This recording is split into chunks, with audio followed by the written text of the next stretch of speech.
everyone, and welcome to the 101 on Sports here on Fox 2. I'm Randy Karraker. It's great to have you with us. Always great to talk sports on a Sunday night, and always great to talk to our friend, one of the great St. Louis Rams, Chris Long, who joins us now from Montana, on vacation in Montana. Christopher, always good to have you with us. How you doing? Randy, I'm good. Good to see you, man. I am, I'm in Montana, family vacation, do a little work, a lot of play, and life's good, man. Hope you're good. Everything's great. And work these days is the Green Light podcast, and I watch it almost every episode, and you make it fun. You've always been a fun guy. When did you start thinking about a podcast and talking for a living? Well, I appreciate you checking it out, and I appreciate you saying that. It's a big vote of confidence from one of my favorite dudes. So, but yeah, I think it was probably my last year when I was starting to think about things that I wanted to do after football. I'm always of the belief you have to kind of have a plan and transition into, that next phase. And if it doesn't work, it doesn't work. But I kind of wanted to have something to step off the boat onto the dock, so to speak, and do. And, for me, I didn't want to do TV. TV seemed like a lot of travel for guys that, a lot of my peers who had gone into TV. I didn't want to be away from my family. I'm also not like a in studio guy. Like, I'm just not like, the more I've tried things, probably could I do it? Maybe. But there are just guys who are more natural doing the 15-second sound bites, the studio gig with the suit on. Podcasting for me has been a way that I've been able to be flexible and kind of try to live my life the way I want to live it after football. Listen, I was very lucky to play for a long time, make a lot of money. I have options as far as what I want to do. It was very important to me to do something that I had to answer the bell more than once a week, grind at it. You know how that is, waking up every day and having to conjure something up to talk about. And you certainly have had to do that daily in a capacity that I haven't. But in the beginning, it was 4 or 5 a week during the pandemic. And I really got a taste of what that's like. And it has been a grind. It's something that's definitely filled my bucket as far as having something to answer to. And so it keeps me involved in the game. I get to talk to buddies all the time. And the creative part of it, whether I like it or not, I like to be creative. And, that kind of, I think, being the producer of the show, I do have producers, but the guy who's like, this is what we're going to hit today. I don't like that. I do like that. It gives me an opportunity to kind of flex that muscle a little bit, because I think I got to keep it sharp. You don't want to let that atrophy, because that's an outlet for me. And it's a lot of work, but I've enjoyed it. See, Chris, the way I pictured this is you're standing and getting interviewed either here in St. Louis or Boston or Philly. And at some point, some idiot asks an idiot question and you say, what the hell? I can do this. I can ask better questions than this bozo. Well, I've done, certainly I've always had great respect for people that have asked questions in the locker room. And I think part of that is my experience. 8 years in St. Louis, that's a totally different scenario than playing in like a New York or, Aaron Rodgers right now is going from Appleton to Manhattan, and his daily routine, although the Packers are a prestigious organization and they're always in the mix, he's really going to be bombarded with the New York media. I mean, that's way different than your beat writers in Wisconsin and that sort of thing. And so I always appreciated in St. Louis the scale of the media.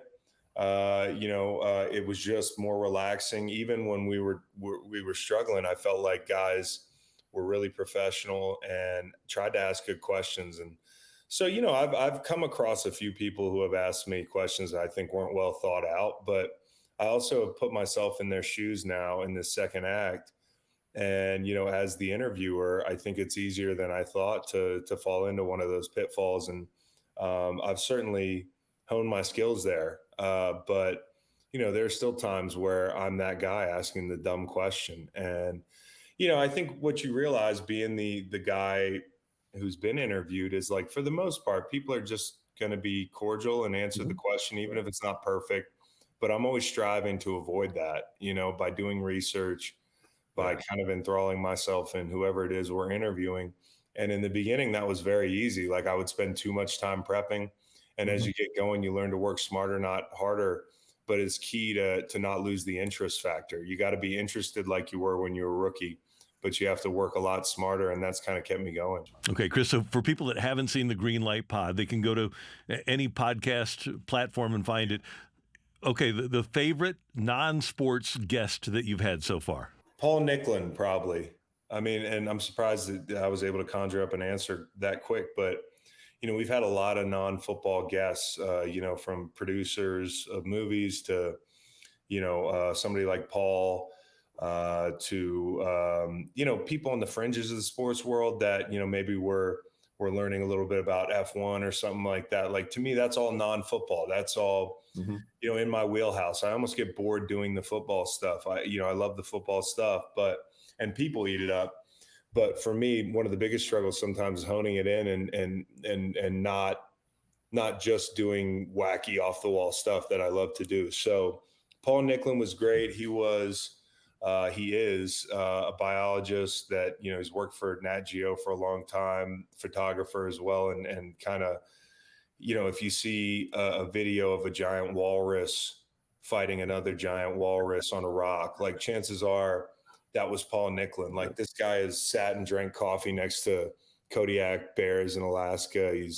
He's dived with orcas, narwhals, the whole thing. The guy is incredible, and I just love talking to him. So I love that stuff. And then you have so many friends in the sport, and I know you don't want to leave anybody out, but you're a content guy. So in terms of a favorite football guest that's a content guy, and I know you're a guy that when we have you on the radio show, my favorite interviews with you are when we aren't talking football. So from that perspective, who's your favorite football guest been? I've had some guests that I've just been blown away by, man, like that I was so appreciative they gave me the time and energy they did. One Ram, I mean, he was an LA Ram, but Eric Dickerson, I can remember him coming on, and, when you interview a Hall of Famer, it's or a star in a sport, the variability of how engaged they're going to be and, how much they take the exercise seriously is pretty high. So, for an Eric Dickerson to tell me the stories that he told me, to spend an hour, he pops into the front of my head. I've had Aaron Donald on, former teammate. He was great. I was so appreciative that, he gave me, he's definitely a friend and somebody that I've tried not to abuse that friendship, because he is kind of transcended celebrity when it comes to being a football player. But when he comes on, it's like he's that rookie in our city. And he gives me his time and his energy. My dad has been one of my favorite guys to have on a recurring basis, because, obviously I have that familiarity with him, but also he's got great stories, and people love stories. I mean, that's what this thing's about. It's about conversations, great stories. People don't want to hear numbers all day. They want to hear the analytical part of the deal, but they want to hear the old stuff, and so anytime I can get a former teammate on, the synergy is great. Yeah. Hey, Chris, by the way, a couple of years ago, I guess it was last year, you picked out, and social media helped you pick a baseball team. And to me, even though I'm a Cardinal fan here in St. Louis, and you're a St. Louis guy, but the Phillies were a pretty good choice based on the way things are going for the Cardinals this year. Yeah, honestly, here's something I'll tell you. I bet like 5 teams this year, they're over win totals, and the Cardinals were one of them. So that's not going so well. Sorry about that. All these years I've been told, like, you got to go down to, watch the Cardinals play. They're great every year, the whole thing. And I'm like, well, let me profit off that this year. Not the case. But yeah, I'm a Phillies fan, I guess. And, a lot of it came down to, where can I take my kids to the ballpark the most? Mm-hmm. My in-laws live right outside Philadelphia. I married a South Jersey girl. You've probably met Meg before, yep. But, she's from right outside Philly. So we met in college, the whole thing. So whenever we go up there to visit family, there's just a lot of opportunities to go to the games. And one thing I think that's great about Philly is all the sports complexes are right in the same place. Mm-hmm. And, you've got your basketball, your Wells Fargo Center. You got the Phillies right there. You got the Eagles right there, the Flyers. So it's really cool. You can and it's 10 minutes from downtown. It's great that way. And I've enjoyed watching them. Like, I got to go to the World Series. They lost the game we went to, but they're a great fan base. And while Cardinals are kind of baseball royalty, it feels like the Phillies are kind of like outcasts. And, that kind of appealed to me a little bit. Sure, Like, yeah.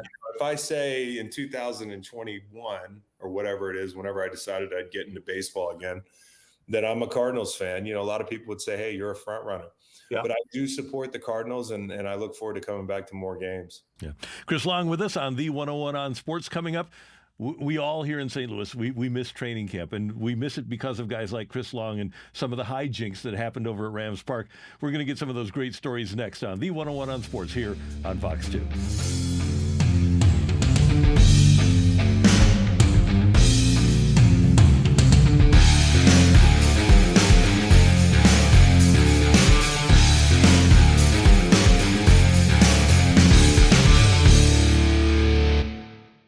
Welcome back to the 101 on Sports. Great to have you with us with Chris Long here on Fox 2. And Chris, we were talking, especially with the Cardinals, like we were talking about last segment. Cardinals are going bad, and I really miss training camp with an NFL team.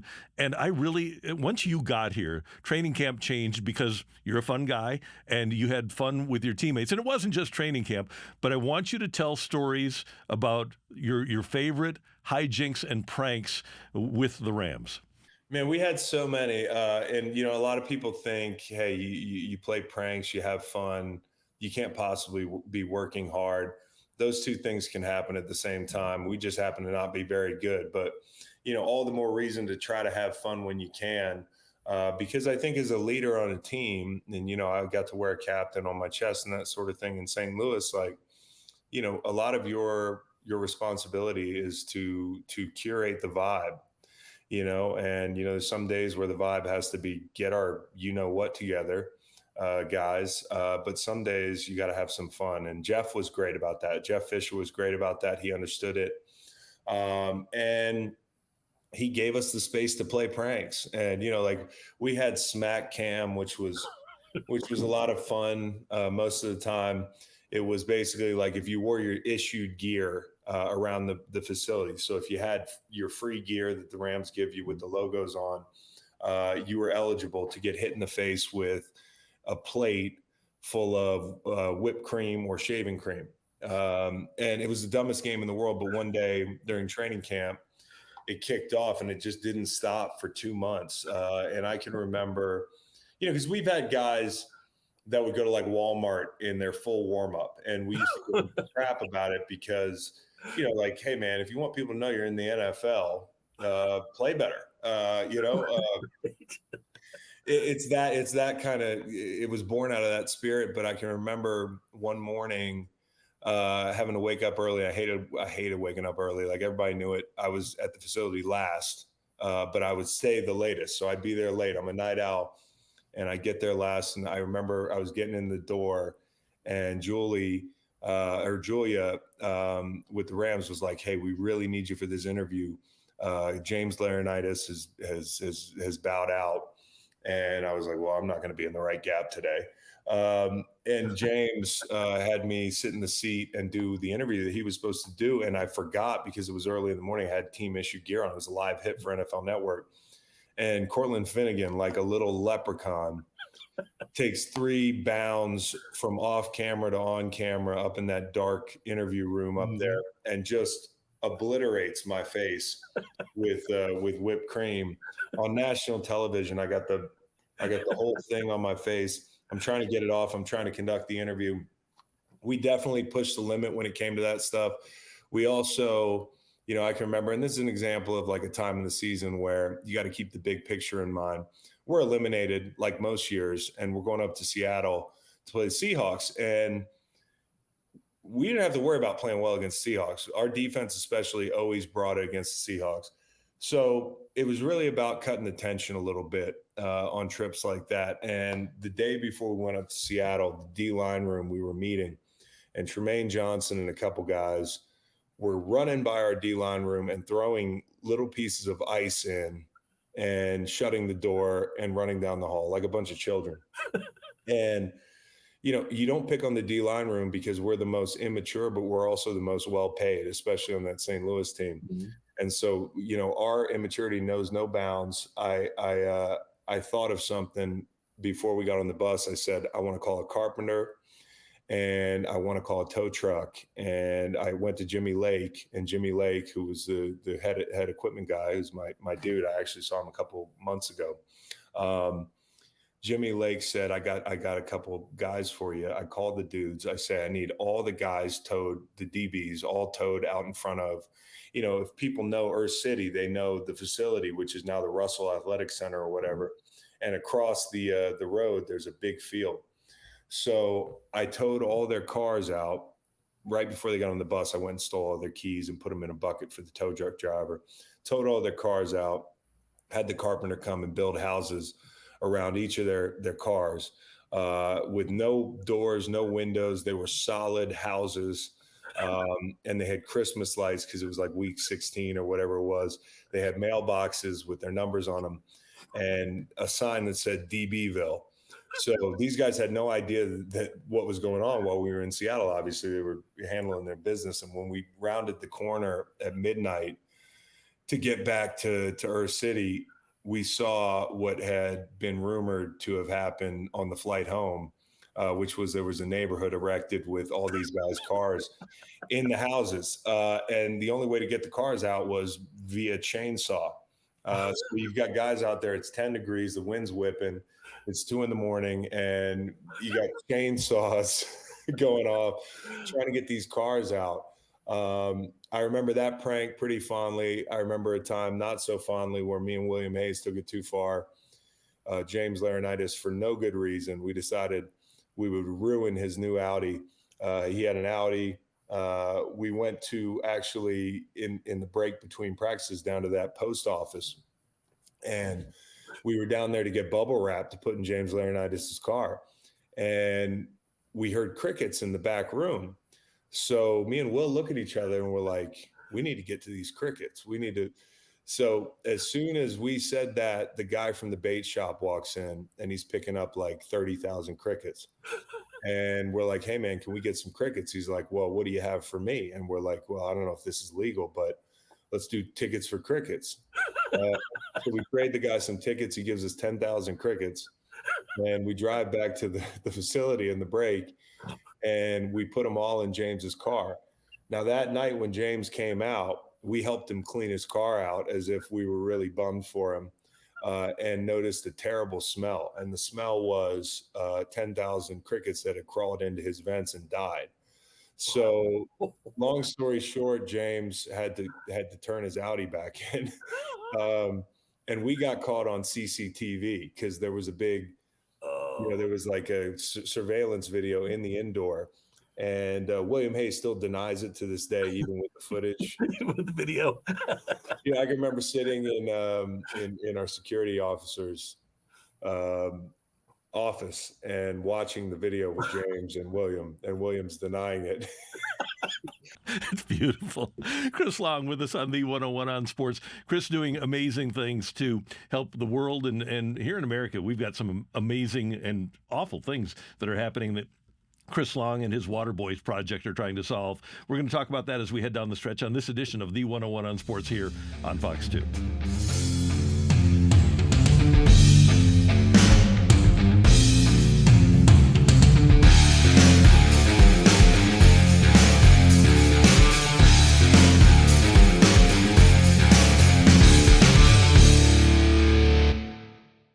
Welcome back to the 101 on Sports here on Fox 2. Former Ram Chris Long, founder of the Water Boys Project, with us. And, of course, you can check out Chris's Green Light podcast. Just check it out wherever you find your podcast. It's one of the top podcasts in America. And, Chris, you started your foundation and you started the Water Boys Project here in St. Louis to try to help out people that needed water in Tanzania. Let's start with that. Let's give a minute to the fact that you wanted to build 32 wells in Tanzania and you were able to accomplish that feat. That must be one of the most proud things that you've done. I'm definitely proud of it. I'm definitely proud of, the collaboration of a lot of people on it, and just like me playing my part and using my platform to bring that collaboration together. I mean, that's what it's all about. And, like you talk about starting your foundation, what a better place there's no better place to start than St. Louis. For me, I'd been there 6-7 years and had some of the best fans and most supportive people. And so I can remember rolling that thing out the first dinner down in Clayton, and seeing everybody show up and thinking, hey, we might have something here. And, 500,000 people later with the gift of clean water, I don't take for granted for a minute. And so we started Water Boys with a goal to, for 32 large solar powered wells representing each team. And we shattered it. We with the help of the fans, one of those Super Bowls, I remember distinctly passing that goal and thinking like, all right, we need a new goal. And so we moved to 1 million people serve goal. We work domestically as well because a lot of people want to help at home. There's a huge water issue in the United States, over 2 million people without access to clean water. And the numbers are only more stifling internationally. So it's a great cause for a lot of people. Having water problems domestically or internationally can turn your world upside down. And I could definitely see how that can happen. Yeah, it's amazing.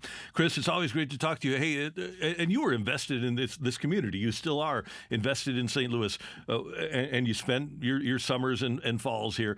What do you miss most about St. Louis? Man, I miss a lot of stuff about St. Louis. I really do. I'm little things like just the drive to work. That might be something that nobody would think, but I just, I spent so many hours on 170, and like just the feeling of having to answer the bell every day for a city that is going to recognize your effort. I love that. I loved the restaurants. I had my favorite dives as far as bars are concerned. I love Kruger's and, O.B. Clark's and all those places. Like when I saw Kachuk on TV with an O.B. Clark's hat, I got the very same one and I podcast in it all the time. It's like there's a fraternity of guys that where I never met Keith Kachuk, I know he used to drink the same place I did. I'd go in the cigar bar and hang out with Brett Hall and all that stuff. Nacho Mamas in Clayton. Used to go there to grub all the time. I loved everything about it other than the winning. I mean, we didn't get to win, but I can only imagine it's kind of bittersweet how great it would have been had we had that magic that y'all had at the turn of the century, because it's a great sports town and I just loved it. Well, we know that you were not a reason for the losing. If they would have won, you would have been a reason for the winning. But you're one of the guys that St. Louis just adores. We love having you still as part of St. Louis. I appreciate you, Randy. You've always been good to me, man. I appreciate you so much. You're the consummate pro, dude. So anytime I come on, I try to pick up a couple jewels from my guys. So thanks for having me on. Christopher, always great to talk to you. Thank you, and we'll talk again soon. Okay, brother. That's our buddy Chris Long joining us on the 101 on Sports on Fox 2. I'm Randy Karraker. Thanks so much for joining us, and we'll see you next week. Have a great week, everybody.